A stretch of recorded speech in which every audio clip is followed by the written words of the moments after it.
Okay, start करते हैं biology. और बायोलॉजी में हम लोगों ने लास्ट लेक्चर में प्लांट टिश्यू यानी पादप ऊतक इसके बारे में समझ लिया था। ठीक है, अब आगे चलते हैं और समझते हैं हम लोग प्लांट किंगडम यानी पादप जगत के बारे में। चलो लेट मी स्टार्ट।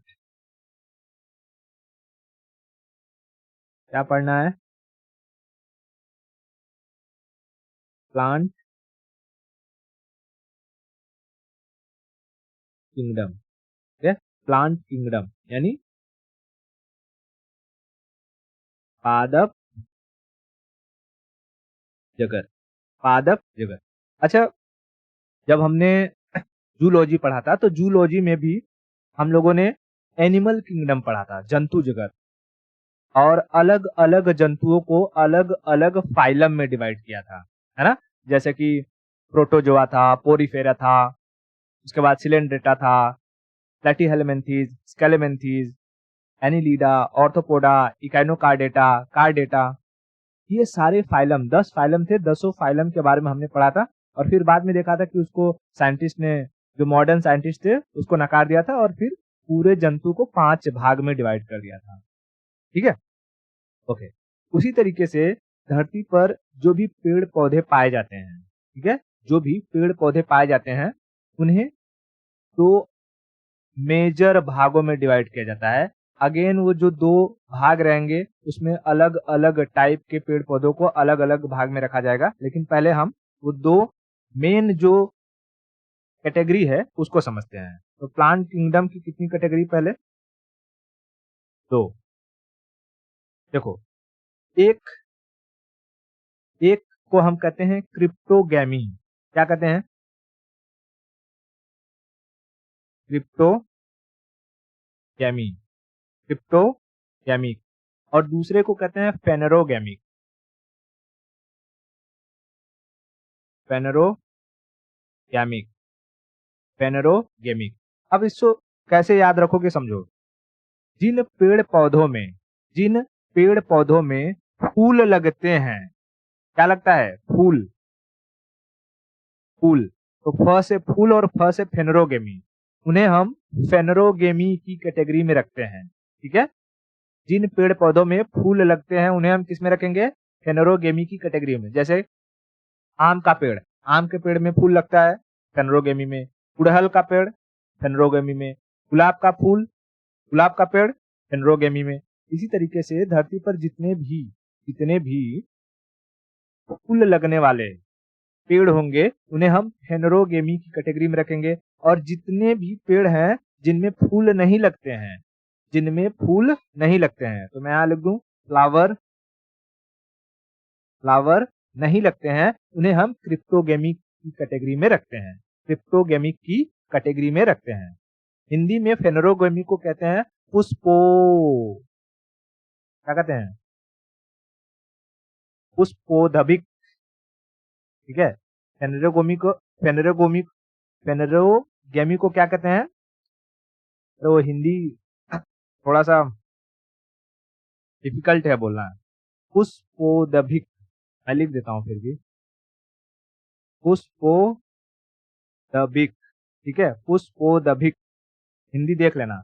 और क्रिप्टोगेमी को अपुष्पोदभिक, अपुष्पोदभिक। ठीक है, अपुष्पोदभिक, अपुष्पोदभिक। सीधा सीधा इंग्लिश याद रखो क्योंकि इंग्लिश ही पूछता है वो, हिंदी नहीं पूछता है उसमें। ठीक है, कहेगा कि प्लांट किंगडम को कितनी कैटेगरी में डिवाइड किया जाता है?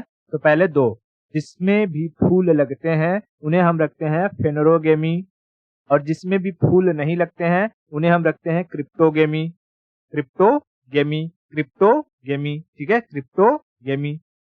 Okay, okay. अब देखो, तो हम शुरू करेंगे क्रिप्टोगेमी से, उसके बाद में हम फेनरोगेमी के बारे में समझेंगे। अब अगर हम क्रिप्टोगेमी की तरफ आते हैं, क्रिप्टोगेमी की तरफ, तो क्रिप्टोगेमी को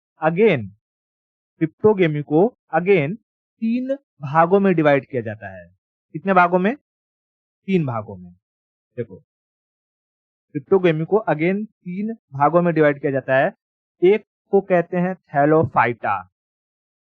नंबर 1 क्या कहते हैं? थैलोफाइटा, थैलोफाइटी या फाइटा जो कहना है कहो, थैलोफाइटा, ठीक है, थैलोफाइटा, थैलोफाइटा। दूसरे को कहते हैं ब्रायोफाइटा, ब्रायोफाइटी या ब्रायोफाइटा, ठीक है, ब्रायोफाइटा। और तीसरे को कहते हैं टेरिडोफाइटा, टेरिडो टेरिडोफाइटा, ठीक है, टेरिडोफाइटा। तो बताओ क्रिप्टोगेमी जो है, क्रिप्टोगेमी ये कितने भाग में डिवाइड हुआ? 3 भाग में। कौन कौन से? थैलोफाइटा, ब्रायोफाइटा और pteridophyta. Thallophyta, bryophyta, pteridophyta, Thallophyta, bryophyta, pteridophyta, ठीक है, थैलोफाइटा, ब्रायोफाइटा, टेरिडोफाइटा। यही याद करो, नहीं तो याद नहीं होगा। दूसरा, अगर हम फेनेरोगेमी की बात करें, फेनेरोगेमी को, तो फेनेरोगेमी 2 भाग में डिवाइड किया जाता है। 2 भाग में डिवाइड किया जाता है। कौन से 2 भाग हैं? कौन से? तो एक को हम कहते हैं एंजियोस्पर्म, एंजियोस्पर्म, यानी अभी बताऊंगा। एंजियोस्पर्म को कहते हैं ऐसे ऐसे पेड़ पौधे जिनके बीज उनके फलों के अंदर होते हैं, ठीक है, उसे हम कहते हैं आवृत्त बीजी, आवृत्त बीजी, जिनके बीज फल के अंदर होते हैं, आवृत्त बीजी यानी एंजियोस्पर्म, एंजियोस्पर्म। और कुछ पेड़ पौधे ऐसे होते हैं जिनके बीज जो होते हैं फलों के बाहर होते हैं, तो उन्हें हम कहते हैं जिम्नोस्पर्म। क्या कहते हैं? जिम्नोस्पर्म, जिम्नोस्पर्म यानी अनावृत्त बीजी या नग्न बीजी, ठीक है। मैं यहां लिख देता हूं, नहीं हिंदी मत याद रखो, ऐसे ही सीधा याद रखो, इंग्लिश। पहला फेनेरोगेमी जो है, फेनेरोगेमी को कितने भाग में डिवाइड करते हैं? 2 भाग में। कौन सा? पहला एंजियोस्पर्म और दूसरा जिम्नोस्पर्म। एंजियोस्पर्म में क्या होता है?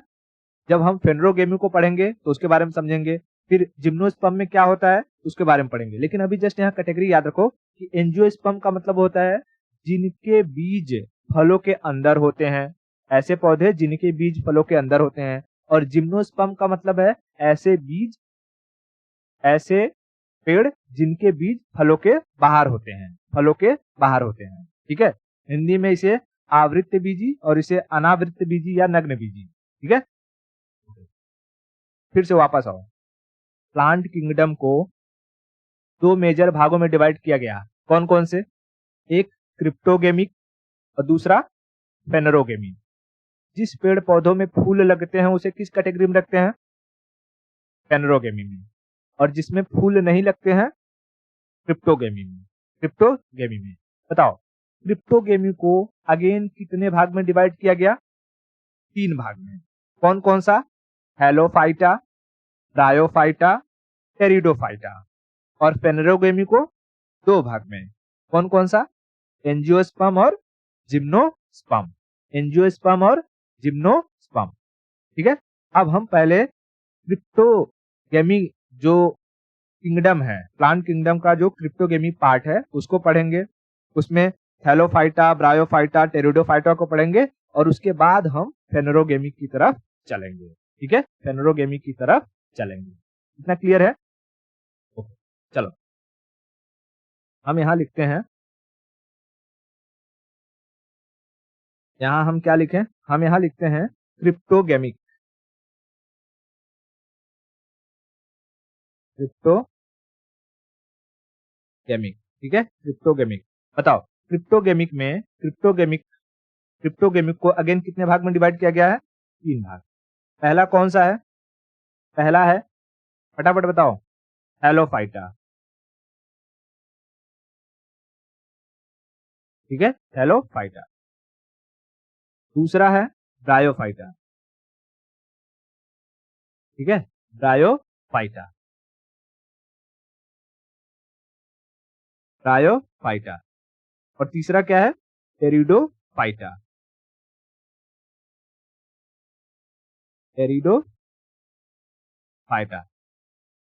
ठीक है, टेरिडोफाइटा, टेरिडोफाइटा, टेरिडोफाइटा। क्लियर है इतना? ओके। अब देखो, ये जो थैलोफाइटा है, थैलोफाइटा, पहला वाला थैलोफाइटा, ये सबसे बड़ा फाइलम है। प्लांट किंगडम का सबसे बड़ा फाइलम कौन सा है? थैलोफाइटा। मैं इसको लिख दूं बिगेस्ट फाइलम, बिगेस्ट फाइलम, ठीक है, बिगेस्ट फाइलम, बिगेस्ट फाइलम। अब ये बिगेस्ट फाइलम है तो इसके अंदर बहुत सारे अलग अलग तरह तरीके के पेड़ पौधों को रखना पड़ता होगा, तभी तो बिगेस्ट फाइलम है। जैसे जब हमने एनिमल किंगडम पढ़ा था तो हमने बताया था कि उसमें जो ऑर्थोपोडा है, ऑर्थोपोडा जिसमें कीड़े मकोड़े रखे जाते हैं, वो बिगेस्ट फाइलम था, है ना, बिगेस्ट फाइलम था। इसी तरीके से यहाँ पे थैलोफाइटा क्या है? बिगेस्ट फाइलम है। थैलोफाइटा बिगेस्ट फाइलम है। तो अब इसमें हम समझते हैं कि बिगेस्ट फाइलम है तो भाई और कौन कौन से टाइप के पेड़ इसमें रखे जाते हैं, पेड़ पौधे। तो इस थैलोफाइटा को अगेन अगेन 4 अलग अलग कैटेगरी में डिवाइड किया जाता है। इसमें सबसे पहला आता है फंगी, फंगी या फंगस। फंगस को हम क्या कहते हैं? कवक, ठीक है, कवक। फिर दूसरा आता है इसमें एल्गी, एल्गी, एल्गी मतलब शैवाल, शैवाल। फिर तीसरा है लाइकेन, लाइकेन, लाइकन मतलब सहवाक, या उसको हिंदी में लाइकन ही बोलो, सहवाक या लाइकन, ठीक है, सहवाक। और चौथा आता है बैक्टीरिया, बैक्टीरिया यानी जीवाणु, जीवाणु, ठीक है। तो देखो, पहले क्या लगता होगा आपको कि जीवाणु कीड़ों मकोड़ों में आता होगा, छोटे छोटे जो है, जैसे कि बहुत छोटे छोटे कीड़े होते हैं उसमें जीवाणु आता होगा, बैक्टीरिया। लेकिन बैक्टीरिया पादप में आता है, ये बॉटनी में पढ़ना पड़ता है बैक्टीरिया को, समझ में आया? बैक्टीरिया को किसमें पढ़ना पड़ता है? बॉटनी में, बॉटनी में। तो बताओ, जो क्रिप्टोगैमिक, क्रिप्टोगैमिक जो फाइलम है, क्रिप्टोगैमिक जो फाइलम है, उसको कितने भाग में पहले डिवाइड किया हमने? 3 भाग में। कौन कौन सा? Thallophyta, bryophyta, pteridophyta, Thallophyta, bryophyta, pteridophyta. फिर थैलोफाइटा, क्योंकि ये बिगेस्ट फाइलम है तो इसे अगेन कितनी कैटेगरी में डिवाइड किया गया, या कितने कैटेगरी के पेड़ पौधे इसमें रखे गए हैं? तो 4 कैटेगरी के। कौन कौन से? सबसे पहला है फंगस, फिर एल्गी, फिर लाइकेन, फिर बैक्टीरिया, ठीक है। फंगस, एल्गी, लाइकेन और बैक्टीरिया, फंगस, एल्गी, लाइकेन और बैक्टीरिया। अब हम इन सब के बारे में पढ़ेंगे। उसके बाद जब इन चारों के बारे में पढ़ लेंगे तो हमारा थैलोफाइटा कंप्लीट हो जाएगा, और थैलोफाइटा जब कंप्लीट हो जाएगा तब हम ब्रायोफाइटा पर आएंगे, और उसके बाद टेरिडोफाइटा के बारे में पढ़ेंगे। देखो, ब्रायोफाइटा और टेरिडोफाइटा में बहुत ज्यादा नहीं पढ़ना है, हमें जो भी पढ़ना है हमें इसी थैलोफाइटा में ही पढ़ना है, ठीक है। ओके, चलो अब हम समझते हैं। हम यहाँ हेडिंग डाल देते हैं थैलोफाइटा, थैलोफाइटे। थैलोफाइटा में हमारा सबसे पहले क्या आ जाएगा जी? सबसे पहले आएगा फंगस, ठीक है, फंगस सबसे पहले आएगा हमारा, फंगस सबसे पहले क्या आएगा? फंगस, ठीक है, फंगस। अब ये बात ध्यान रखो, थैलोफाइटा बिगेस्ट फाइलम है, इतना क्लियर है। अब अगर हम फंगस की बात करें तो हमारे चारों तरफ फंगस ही फंगस फैले हुए हैं। दुनिया में अगर सबसे पहले कोई राज करता है या राज करेगा तो फंगस होगी। क्यों? अगर फंगस को देखना है तो आप कोई ब्रेड, कोई रोटी या कोई खाना बना करके बस एक दिन के लिए ऐसे माहौल में रख दीजिए जहां पर न बहुत ज्यादा गर्मी हो न बहुत ज्यादा ठंडी हो, मॉइस्चर बना रहा हो। दूसरे दिन आप देखोगे उस पर व्हाइट व्हाइट कलर का जम जाएगा। तो हमारे चारों तरफ फंगस हैं, बस उन्हें एक जैसे ही माहौल मिलता है वो टूट पड़ते हैं और ये फंगस क्या करते हैं, सारे चीजों को सड़ा गलाकर खत्म कर देते हैं।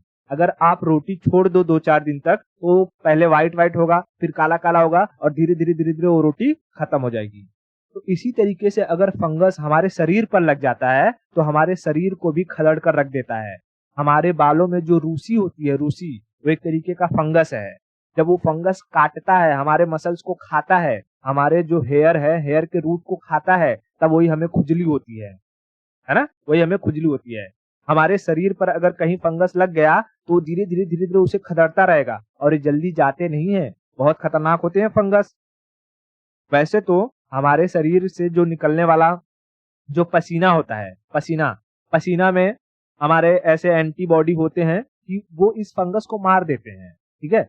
लेकिन अगर ये पसीना के अंदर का जो एंटीबॉडी है वो कमजोर हो जाए और ये फंगस हावी हो जाए तो ये हमारी मौत का कारण बन सकते हैं।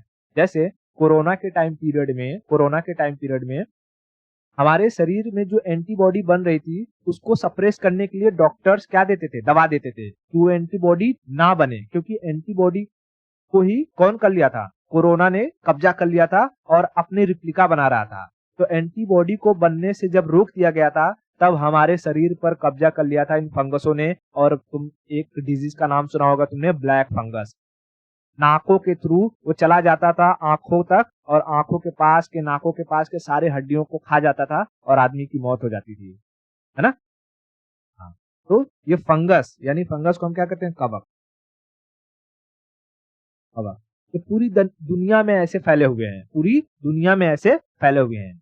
बस इन्हें क्या चाहिए रहता है, एक पर्टिकुलर कंडीशन। अब देखो वो कंडीशन क्या है, जहां पर न बहुत ज्यादा गर्मी हो न बहुत ज्यादा ठंडी हो, यानी ह्यूमिडिटी। ह्यूमिडिटी नमी जिसको कहते हैं, नमी चाहिए रहता है इन्हें पनपने के लिए। इन्हें पनपने के लिए क्या चाहिए रहता है, नमी चाहिए रहता है, नमी चाहिए रहता है। कहेगा कि फंगस की स्टडी क्या कहलाती है, फंगस की स्टडी क्या कहलाती है, तो इसकी स्टडी कहलाती है माइकोलॉजी। फंगस की स्टडी क्या कहलाती है, माइकोलॉजी।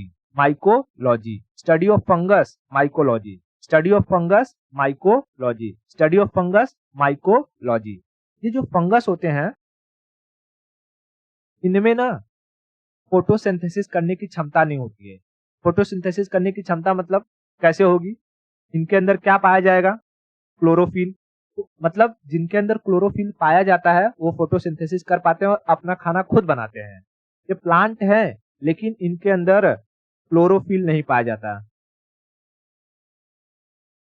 क्लोरोफिल नहीं पाया जाता है, इसलिए ये अपना खाना फूड खुद नहीं बना पाते हैं। ये अपना खाना खुद नहीं बना पाते हैं, ये दूसरों पर डिपेंड रहते हैं। क्या करते हैं, दूसरों पर डिपेंड रहते हैं, इसलिए इन्हें मृतोपजीवी कहा जाता है। यानी सड़े गले चीजों को, जो मरे हुए चीजें हैं उनको खा करके ये खत्म कर देते हैं। ठीक है, उनको खाकर क्या करते हैं, खत्म कर देते हैं, उनको खा करके खत्म कर देते हैं। तो पूछेगा कि क्या फंगस अपना खाना खुद बनाता है, नहीं, फंगस अपना खाना खुद नहीं बनाता है, फंगस अपना खाना खुद नहीं बनाता है। अब अच्छा एक बात बताओ, मैंने फंगस के बारे में आपको बता बताकर इतना डरा दिया, इतना डरा दिया। तो देखो दुनिया में चाहे कोई भी इंसान हो उसके दो साइड होते हैं, एक पॉजिटिव एक नेगेटिव। अभी तक मैंने फंगस के बारे में बताया कि वो कितना खतरनाक होता है। जब हम डिजीज के बारे में पढ़ रहे थे जूलॉजी में तो फंगस से फैलने वाले रोगों के बारे में मैंने बताया था कि कितने खतरनाक खतरनाक रोग वो होता है फंगस से। लेकिन कुछ ऐसे फंगस होते हैं, कुछ ऐसे कवक होते हैं जो हमारे लिए फायदेमंद भी होते हैं। समझा, कुछ ऐसे कवक होते हैं जो हमारे लिए फायदेमंद होते हैं। तो बेनिफिट्स या बेनिफिशियल फंगस,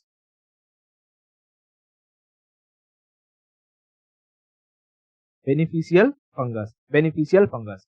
अब इन बेनिफिशियल फंगसों में सबसे मशहूर है हमारा मशरूम।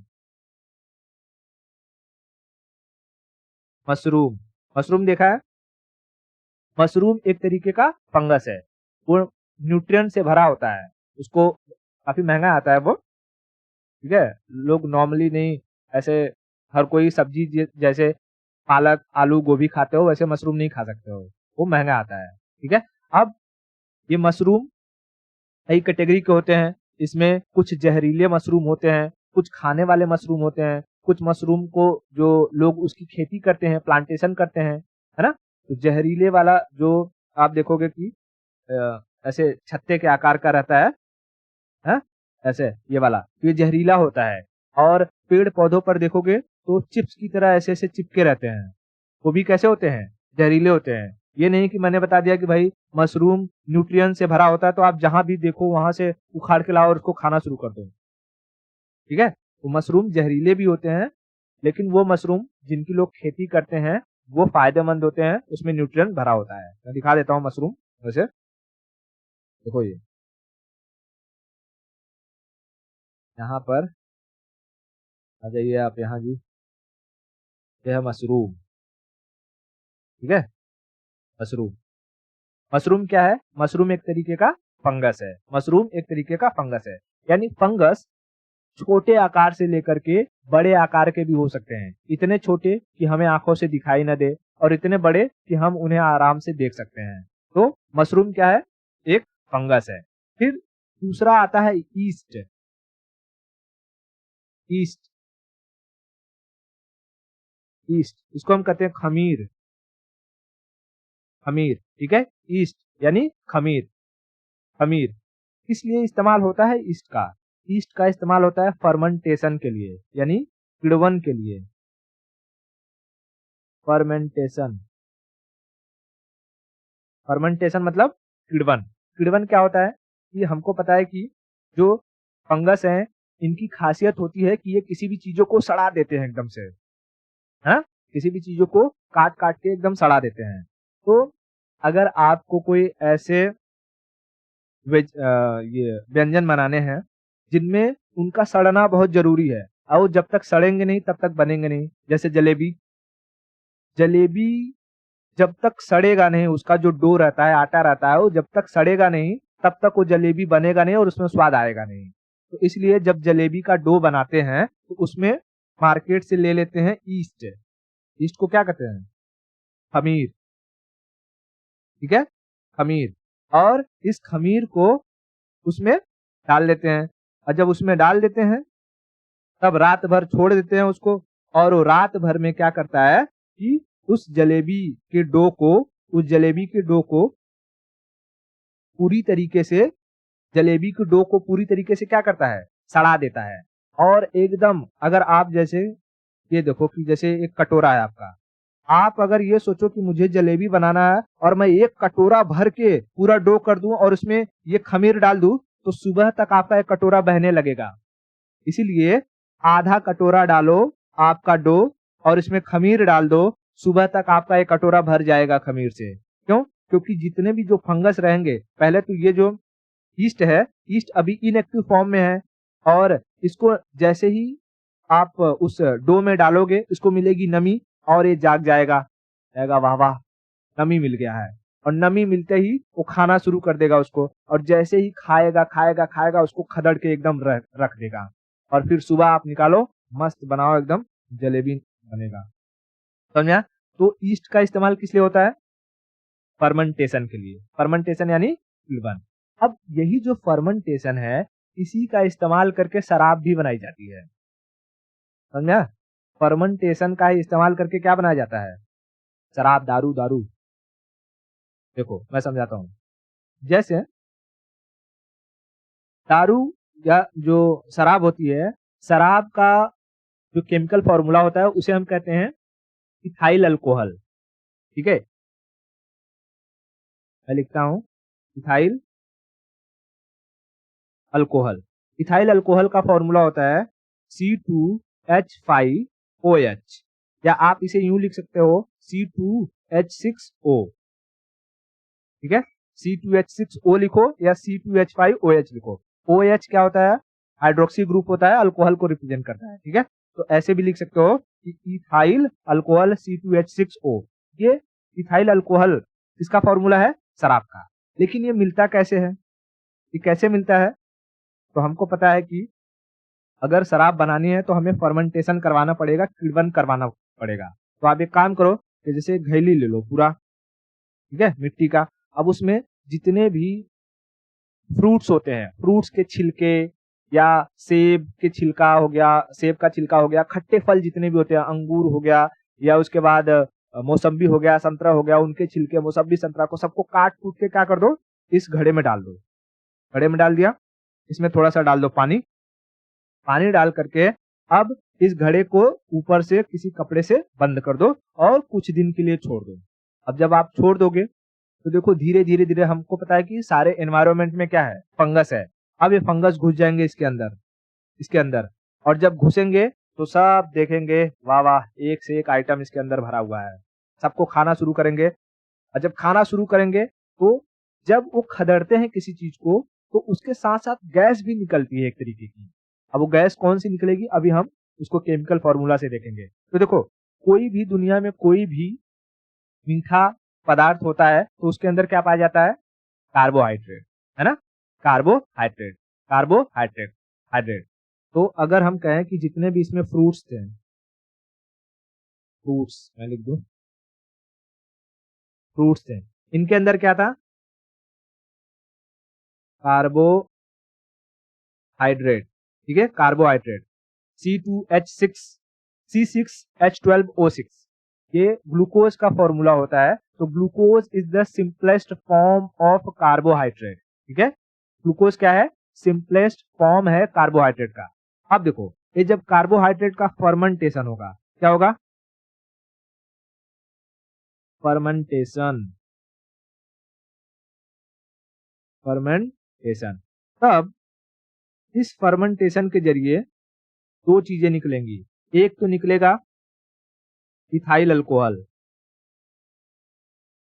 इथाइल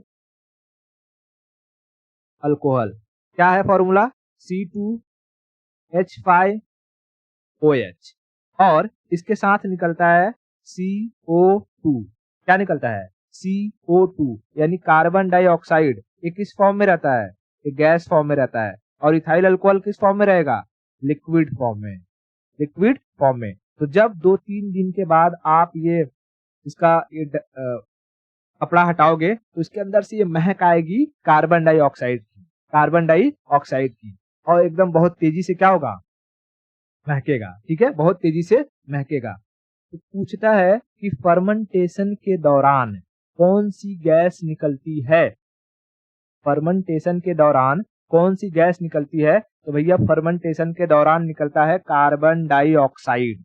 क्या निकलता है, कार्बन डाइऑक्साइड, कार्बन डाइऑक्साइड। अब देखो, अगर आप इसे नेचुरली फर्मेंटेशन करवाने के लिए रख देते हो तो काफी 3 से 4 दिन ले लेगा, लेकिन इतना पेशेंस तो है नहीं किसी के पास।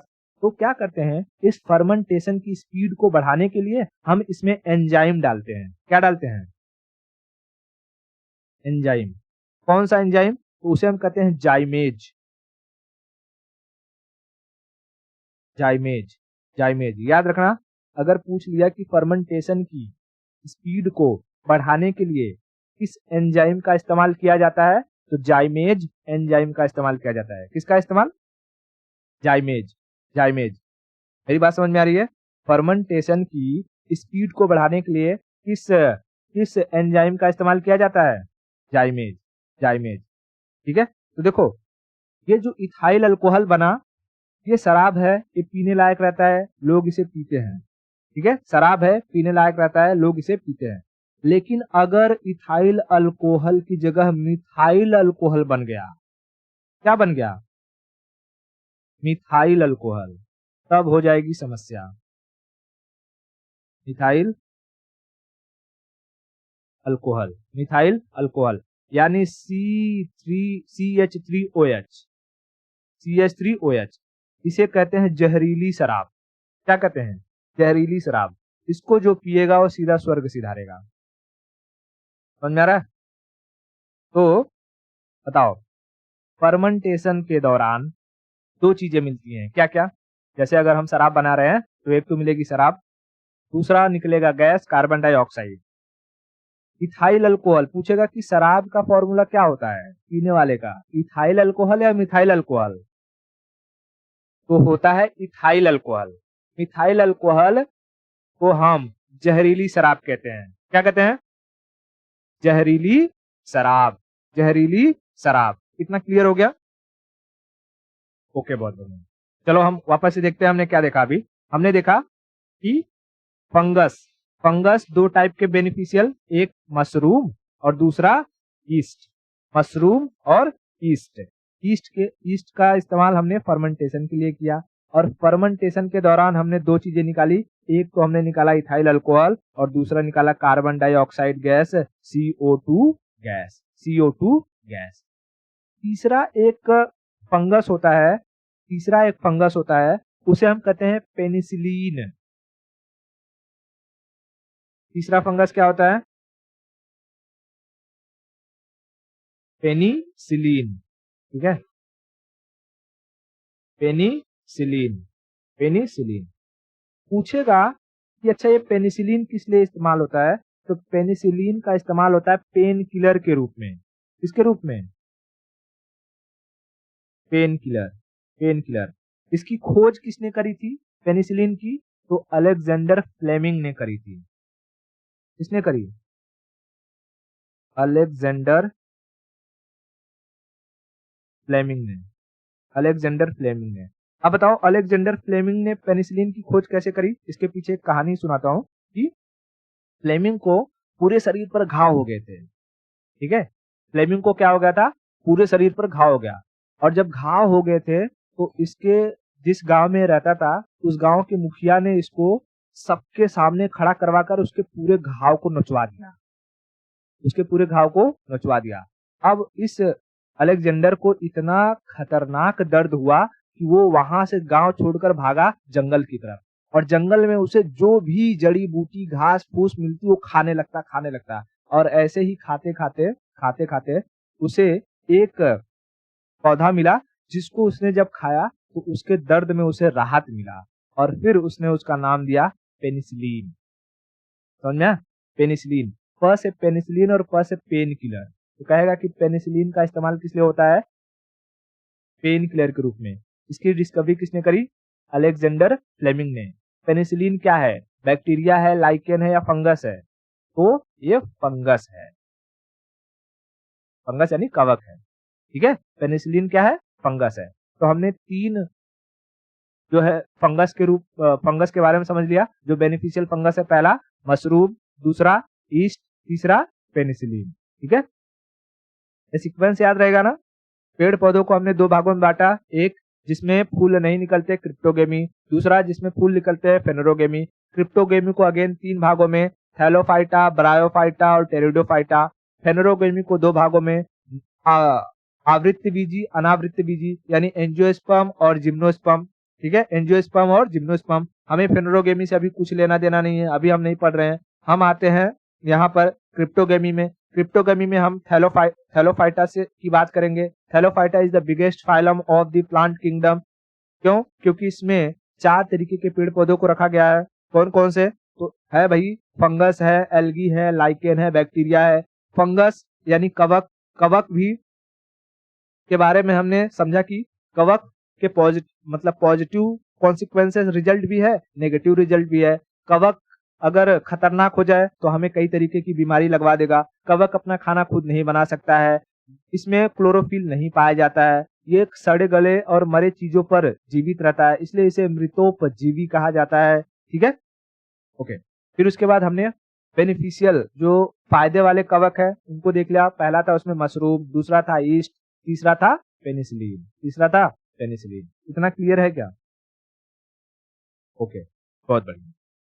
बहुत, अगर इतना क्लियर है तो हम आगे बढ़ते हैं और एल्गी के बारे में समझते हैं। एल्गी यानी शैवाल।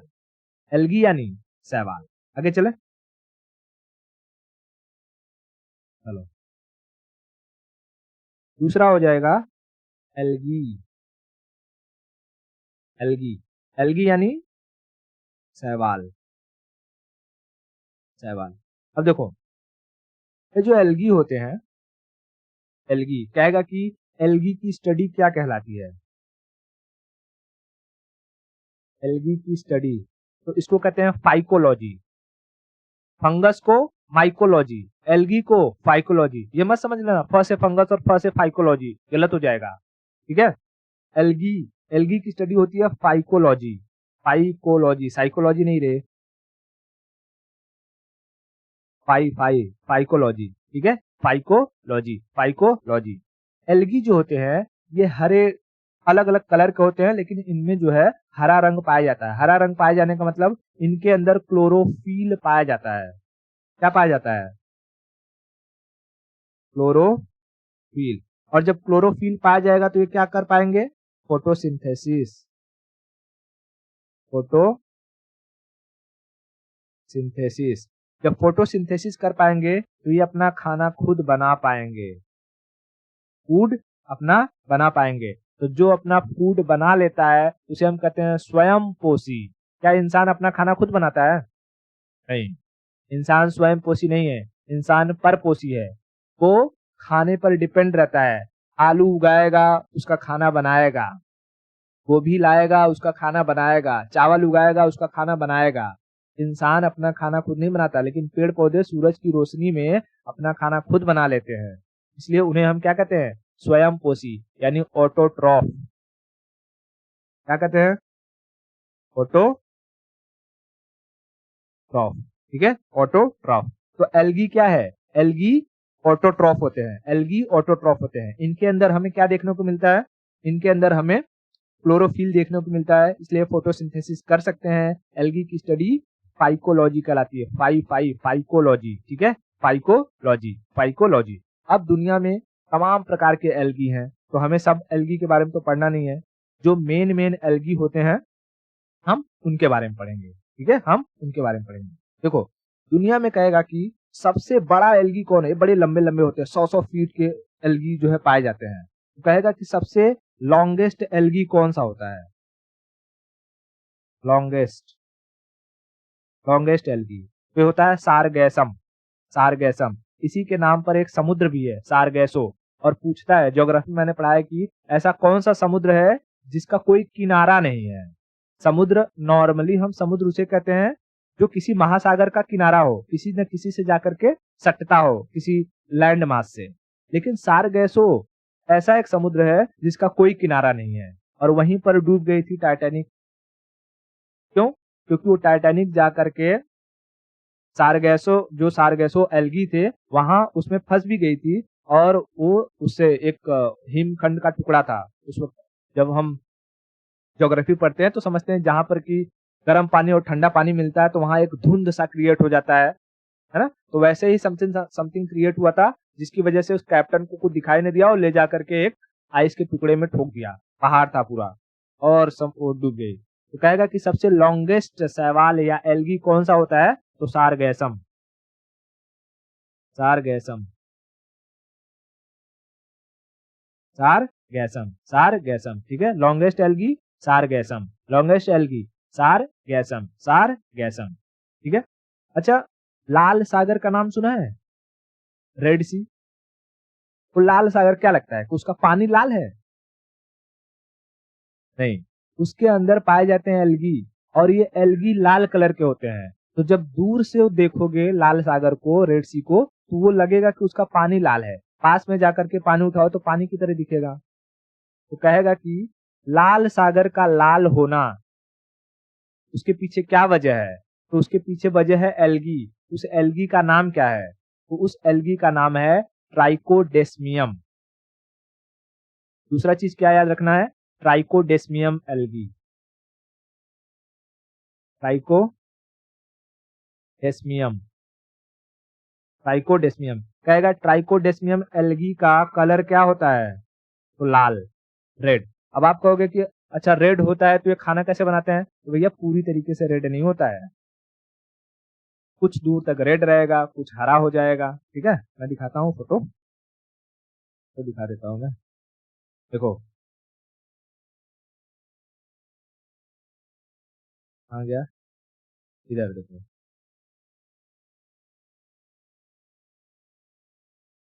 दिखाई दे रहा है? हाँ। अब देखो इसमें ये सारा लाल लाल दिखाई दे रहा है ना? हाँ, ये क्या है? एल्गी है, एल्गी है, जिसकी वजह से पूरा समुंदर लाल लाल दिखाई देता है, वो रेड सी। तो रेड सी में जो एल्गी पाया जाता है उसका नाम क्या है?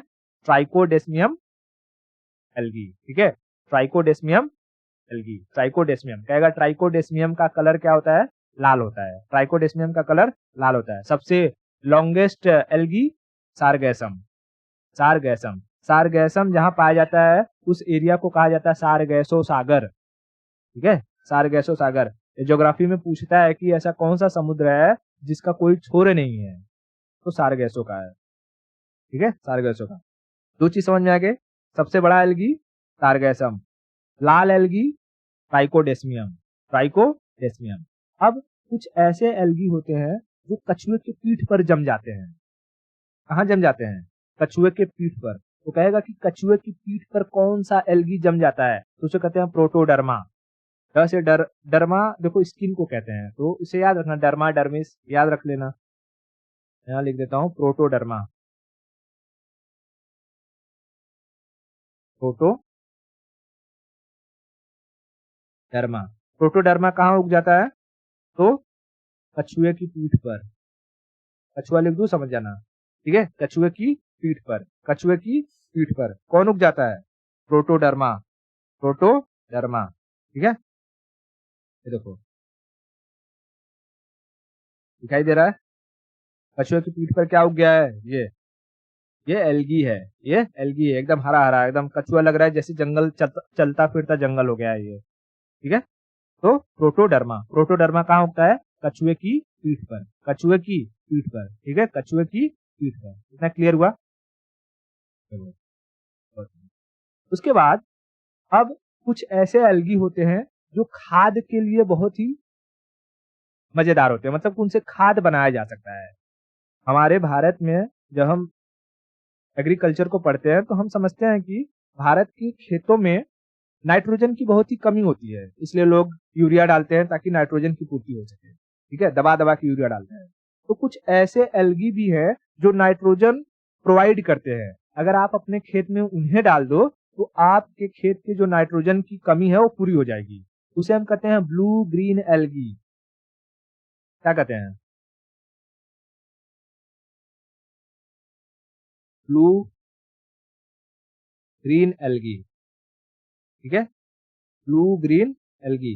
ये ना तो पूरी तरीके से ब्लू होता है और ना ही पूरी तरीके से ग्रीन होता है, कॉम्बिनेशन होता है ब्लू ग्रीन का। तो कहेगा कि फर्टिलाइजर के रूप में किस एल्गी का इस्तेमाल किया जाता है? फर्टिलाइजर।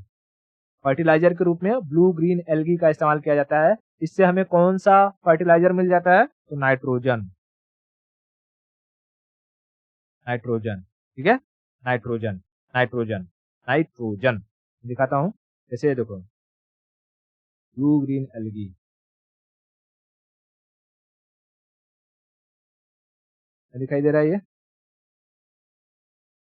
क्या है? सारे के सारे एल्गी हैं। इनको आप किसी, आपका तालाब होगा उस तालाब में उगा सकते हो।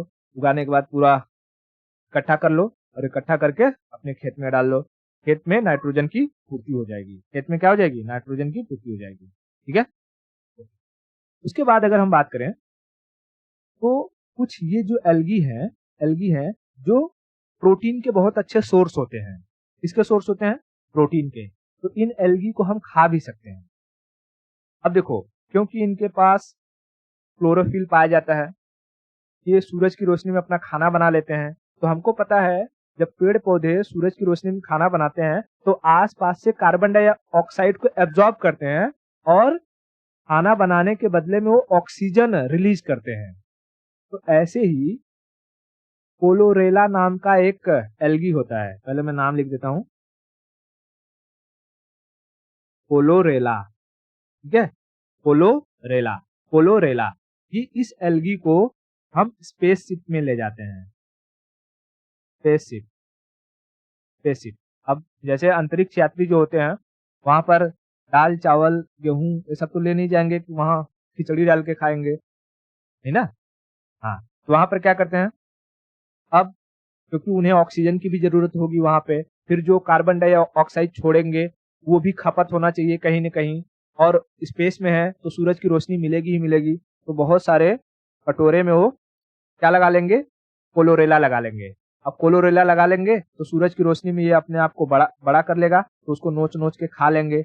जब नोच नोच के खा लेंगे तो उनसे जो स्पेस में जो यात्री हैं उनकी भूख भी मिट जाएगी, उन्हें प्रोटीन भी मिल जाएगा, ठीक है, प्रोटीन भी मिल जाएगा। उसके बाद उन्हें सांस की जो कमी होगी, ऑक्सीजन, तो जैसे ये क्लोरेला जब अपना खाना बनाएगा तो ऑक्सीजन भी छोड़ेगा और उन जो इंसानों ने कार्बन डाइऑक्साइड छोड़ा था उसे एब्जॉर्ब भी कर लेगा।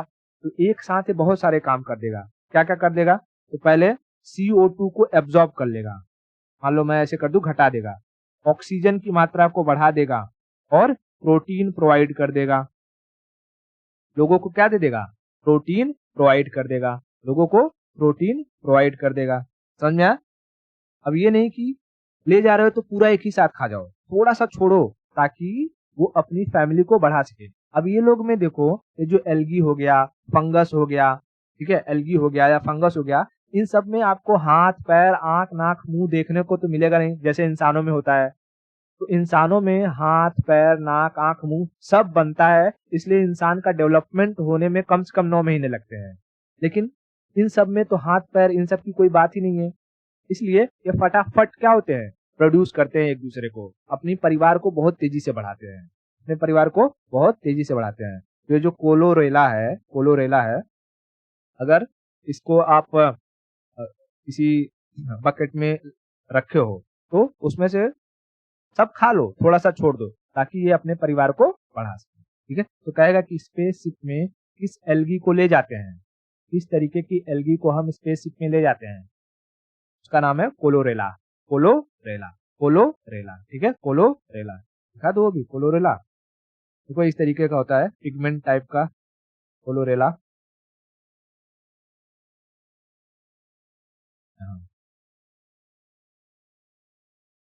कोलोरेला, ठीक है, कोलोरेला। ये टैबलेट फॉर्म में भी आता है, लोग जो जाते हैं स्पेस में वो उसका टैबलेट भी लेकर के जाते हैं, ठीक है। कोलोरेला, कोलोरेला, इतना क्लियर हुआ?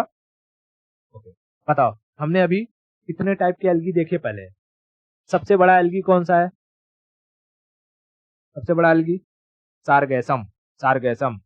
लाल सागर में पाए जाने वाले एल्गी का नाम ट्राइकोडेस्मियम, ट्राइकोडेस्मियम। कछुए के पीठ पर प्रोटोडर्मा, प्रोटोडर्मा। हमें नाइट्रोजन की पूर्ति करवा देता है, खेतों में नाइट्रोजन की कमी को पूरा कर देगा। Blue green algae, blue green algae, blue green algae, ठीक है, ब्लू ग्रीन एल्गी। ऐसा एल्गी जिसे हम खा सकते हैं, जो हमारे प्रोटीन की पूर्ति कर देगा, कोलोरेला, कोलोरेला, ठीक है, कोलोरेला, कोलोरेला।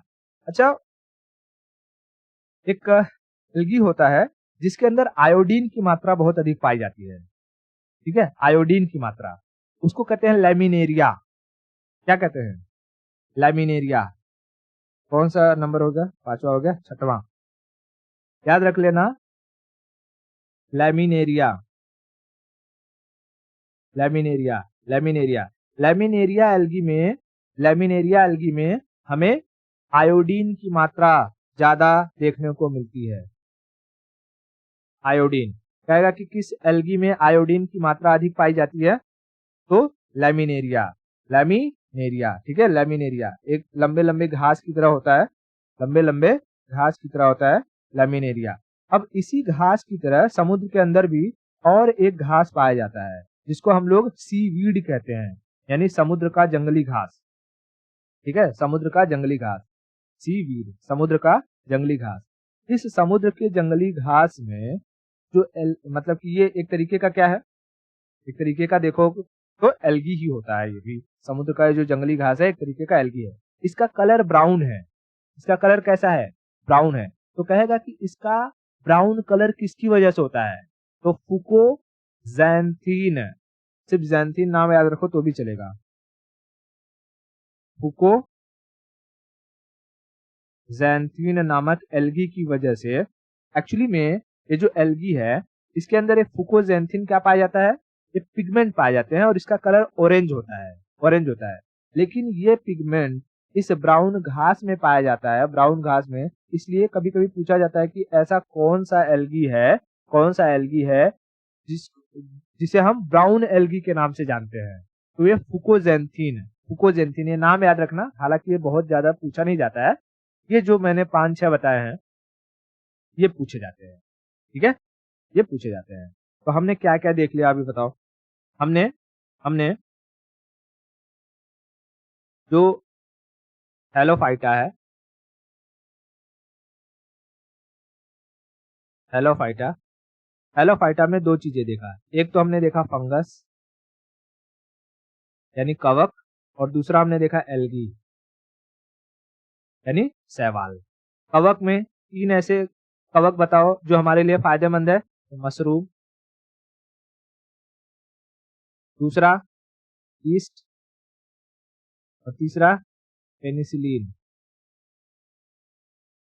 उसके बाद एल्गी में अगर मैं बात करूं तो 4-5 तरीके के एल्गी की हमने बात करी। सबसे बड़ा सारगैसम, दूसरा